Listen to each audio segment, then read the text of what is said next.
The night had started innocently enough.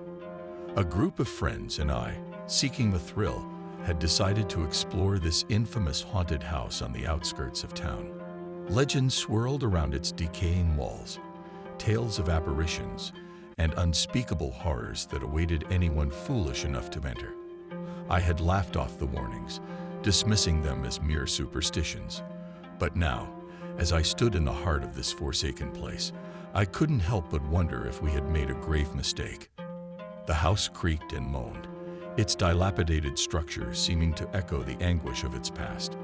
The walls were adorned with faded wallpaper, peeling away to reveal the ravages of time. Cobwebs stretched across the corners, like sinister tapestries woven by unseen hands.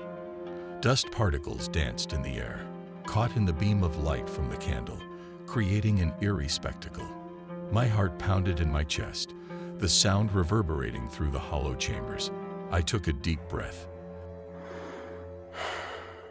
attempting to steady my nerves, when a distant whisper caught my attention.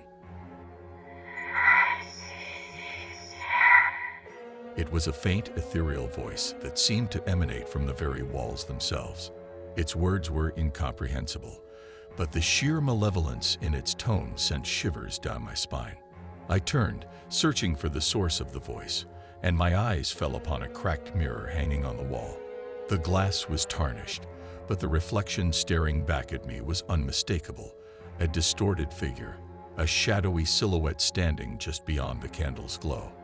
My blood ran cold as I realized that I was not alone. "Who's there?" I called out, my voice trembling with fear. The figure remained silent, its presence looming in the room. Panic clawed at my chest, urging me to run. But an inexplicable force held me in place. I could feel its eyes upon me, an intense gaze that seemed to pierce through my very soul. Suddenly, the room grew colder, an icy draft sweeping through the air. The candle flickered violently, threatening to extinguish. Shadows danced and twisted on the walls, taking on grotesque shapes. The whispers grew louder.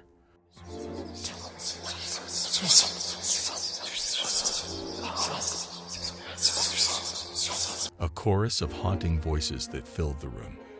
I clutched my ears, desperate to block out the cacophony, but it only seemed to grow stronger, seeping into the depths of my mind. Time lost all meaning as the nightmare unfolded before me. Shadows coalesced into phantom forms, moving with a sinister purpose. They slithered along the floor, their elongated limbs scraping against the wooden boards. I could hear their raspy breaths, their hungry murmurs inching closer with each passing second. The figure in the mirror stepped forward, its features becoming more defined. Hollow eyes glinted with a malicious glee, and a twisted grin spread across its face. It beckoned to me, a skeletal hand extended, inviting me to join its macabre dance. Every instinct screamed at me to run, but my body remained rooted in place. As the figure drew nearer, I caught a glimpse of the horrors that surrounded it. Tormented souls, trapped in a purgatory of eternal suffering, writhed and moaned in the darkness. Their limbs were contorted, their bodies twisted into grotesque forms. Despair radiated from their hollow eyes, and I could feel their pain seeping into my very being. With a surge of adrenaline, I broke free from the invisible shackles that held me captive. I turned and sprinted through the maze-like corridors, each step echoing through the house. The whispers grew louder, taunting me, urging me to stay. But I refused to yield to their sinister call. My breath came in ragged gasps as I burst through the front door, my heart pounding in my ears. The night air rushed to meet me, a welcome respite from the suffocating presence of the house. I stumbled onto the overgrown path, my legs threatening to give way beneath me. As I glanced back at the house, a shiver ran down my spine. The figure stood in the doorway, a haunting silhouette against the moonlit sky. Its eyes bore into mine, promising an eternity of torment. I tore my gaze away and flowed into the night, vowing to never return to that cursed place again. But even now, as I lay in my bed, the memories of that harrowing night refused to fade. The whispers still echo in the depths of my mind, a constant reminder of the horrors that lurk in the shadows. I fear that I will never truly escape the clutches of that haunted house, for its malevolence has seared itself into the fabric of my soul, a chilling reminder of the darkness that lies within us all.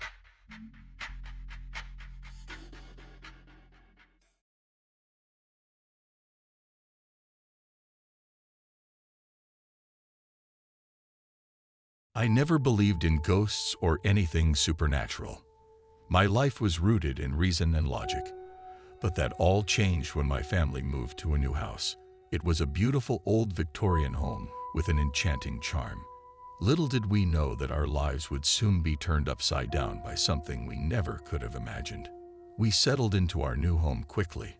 My parents were busy unpacking boxes while my younger sister, Sarah, and I explored the house. As we ventured up the creaking staircase, I noticed a faint whisper in the air, as if the house itself was alive. Brushing it off as my imagination, I continued onward. Days turned into weeks, and life began to normalize. But then something peculiar happened. My 6-year-old brother, David, insisted he had an imaginary friend named Wendy. My parents brushed it off with a chuckle and a gentle pat on his head, believing it to be his active imagination in our new surroundings. But as the days went on, David's obsession with Wendy grew. He would spend hours talking to her in hushed whispers, giggling and laughing at some unknown joke. It started to worry my parents, and they began to question David more seriously. They wanted to make sure he was okay, that he wasn't struggling with anything we couldn't see. One night, I overheard David talking to Wendy in his room. Curiosity got the better of me, and I decided to eavesdrop. I pressed my ear against the door, straining to catch their conversation. But what I heard chilled me to the bone. "Wendy, why do you always whisper?" David asked, his voice filled with innocence. "Because, David, I don't want anyone else to hear our secrets," came Wendy's reply, her voice sounding distant and ethereal. "But Wendy, they don't believe you're real," David replied sadly. "They will, David. They will." I stumbled backward, my heart pounding. There was something unnatural about Wendy's voice, something that sent shivers down my spine. I had to tell my parents, convince them that there was more to Wendy than met the eye. The next morning, I sat my parents down and recounted what I had overheard. They exchanged concerned glances, but dismissed it as an overactive imagination. I insisted they listen, that there was something wrong with Wendy. But they assured me it was just a phase, that David would outgrow his imaginary friend. Days turned into weeks, and my unease grew with each passing moment. David became increasingly detached from reality. He would sit in his room for hours, talking to Wendy and scribbling strange symbols on pieces of paper. I found myself avoiding his room, afraid of what I might see or hear. One night, as I lay in bed, I heard David scream. It was a blood-curdling sound that pierced through the silence of the night. I rushed to his room, my heart pounding in my chest. What I saw will haunt me forever. David lay on the floor, thrashing and screaming, his eyes wide with terror. Above him, a swirling vortex of wind engulfed the room, knocking over furniture and tearing at the wallpaper. I could hear David's pleas for help amidst the chaos, his voice drowned out by the howling wind. In a panic, I ran to my parents' room, dragging them back to David's room. But when we arrived, the room was calm. David lay on the floor, his eyes closed, his face pale. My parents rushed to his side, shaking him awake, but he didn't respond. His body was limp, lifeless. We called for an ambulance, but it was too late. David was gone. The doctors couldn't explain what had happened. They said it was a sudden cardiac arrest, but I knew deep down that it was more than that. Wendy had taken him, consumed his innocence, and claimed his soul. In the weeks that followed, our house became a place of darkness and despair. Sarah and I could feel Wendy's presence, her malicious laughter echoing. Little did we know, it was a sinister omen. In a heart-wrenching twist, Wendy mercilessly took Sarah's life, snuffing out her light. Consumed by grief, Our family was forced to flee, leaving behind a haunted home that had become a place of despair. Now, as I sit here, 32 years old, I reflect on the horror that unfolded within those haunted walls. After David's untimely demise, my parents were shattered. The loss of their beloved son was unbearable, but it was Sarah's accident that pushed them over the edge. That was the breaking point for my parents. They couldn't bear the thought of losing another child to the clutches of that house and the enigmatic entity known as Wendy. They made the difficult decision to leave, to escape the grip of the supernatural and find solace elsewhere. It was a choice they made out of love, out of a deep-rooted desire to protect their only remaining child. As I write these final words sitting in my office, I can hear the wind rising outside, pounding against the windows, as if Wendy herself seeks entrance into my home. Though the fear lingers, I am no longer the vulnerable child I once was. I have built a life, a loving family, a caring wife and children who fill our home with joy and laughter. Yet the echoes of the past still haunt me. In the last, if you ever hear the name Wendy whispered in the dark, run. Run as far as you can, for she will claim your soul just as she claimed mine.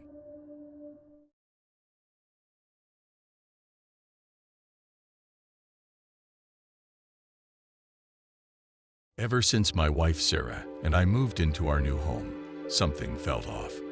The house, with its quaint charm, hid a mysterious energy that seemed to seep through its very foundation. We couldn't put our finger on it at first, but as weeks turned into months, the unsettling presence grew impossible to ignore. One fateful evening, while exploring the basement, I stumbled upon an inconspicuous door partially obscured by a dusty sheet. Something about it called to me, urging me to uncover the truth hidden within. Sarah's eyes widened with curiosity when I told her about my discovery, and we decided to venture forth together, opening the door to a realm of secrets. The hidden room greeted us with a suffocating stillness. The air was heavy, as if it held the weight of untold stories and unspeakable acts. The room itself seemed frozen in time, with aged wallpaper peeling away to reveal faded symbols etched upon the walls. As I traced my fingers along the cold, rough surface, an unsettling shiver ran down my spine. It didn't take long for us to realize the room's true nature. Unbeknownst to us, it had once been a place of worship, a sanctuary for those who pledged themselves to the darkness. The symbols on the walls spoke of rituals, summonings, and an unholy devotion to a force beyond human comprehension. Satan himself. Fear gripped our hearts as we delved deeper into the room's secrets, discovering remnants of sinister ceremonies, a charred pentagram, tattered robes, and books filled with blasphemous incantations. We had unknowingly uncovered a gateway to a realm of darkness and had unwittingly trespassed into its domain. Desperate to free ourselves from this malevolence, we reached out to the authorities.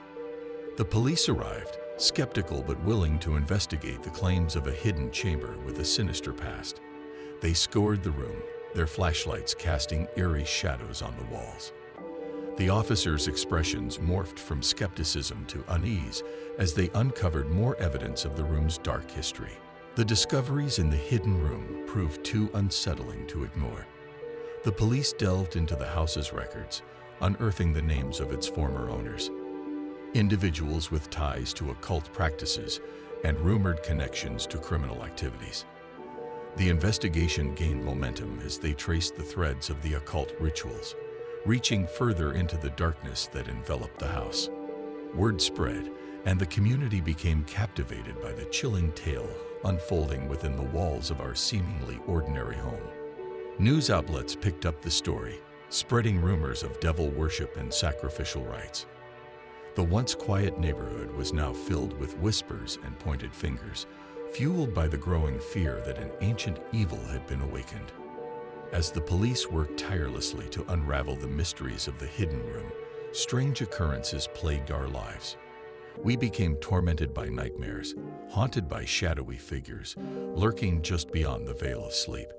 Our minds played tricks on us, as if the malevolent force from the hidden room was determined to drive us to the brink of madness. The investigation took an unexpected turn when the police discovered a secret network of individuals connected to the occult practices, their influence reaching far beyond the walls of our home. It became clear that our house had been just one node in a dark web of evil, and breaking free from its grasp would require a concerted effort. Together with the police, we devised a plan to seal the hidden room, to close the gateway to the demonic realm forever. Armed with knowledge, talismans, and the resolve to banish the darkness, we gathered in the basement. The air crackled with anticipation as the final ritual began, the echoes of ancient words reverberating through the chamber. But as we performed the ritual, the room fought back. The walls trembled, and the symbols on the walls seemed to writhe and twist, mocking our feeble attempts to contain the malevolence. We fought against the growing sense of despair, clinging to the hope that we could salvage our sanity and protect the world from the horrors that resided within. In the end, we succeeded. The hidden room was sealed, its secrets locked away once more. The dark energy that had plagued us dissipated, leaving behind only the scars of a harrowing ordeal. The community slowly regained its peace, but the memory of what we had experienced would forever haunt our dreams.